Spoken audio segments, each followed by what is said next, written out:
Is one of the most unfortunate incidents that has occurred. Goddess Lehrai's Jatra, which is supposed to be one of the most auspicious.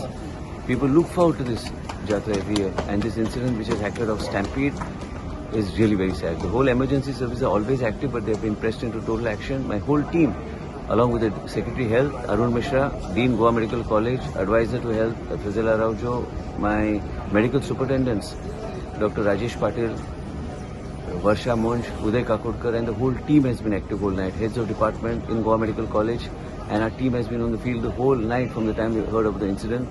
Sushma Saini, 108 head, has also been active. We are trying our best to see that we are able to reduce the casualties. 80 people have been injured and brought to the hospitals. And in addition, the whole focus of the health department is to save the lives of the critically injured. There are amounting to about 10. And more than 6 to 7 people have lost their lives. My condolences deeply go to the family. Whatever we can do as the Ministry for Health and the state government, we will do. Our job is to see that we are able to save lives, and we want to save the lives. With the blessings of Goddess Lehrai, I'm sure we'll be able to save the lives of the injured. I pray to her for her blessings to give us the strength to save the lives of the people and even the injured.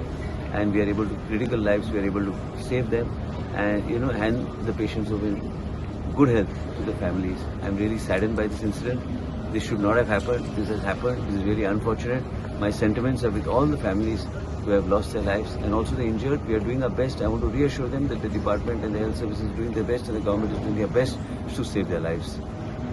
I pray to Goddess Lehrai to give me the strength and the people of Goa the strength to face this situation, and we are able to save the injured and also the critical people.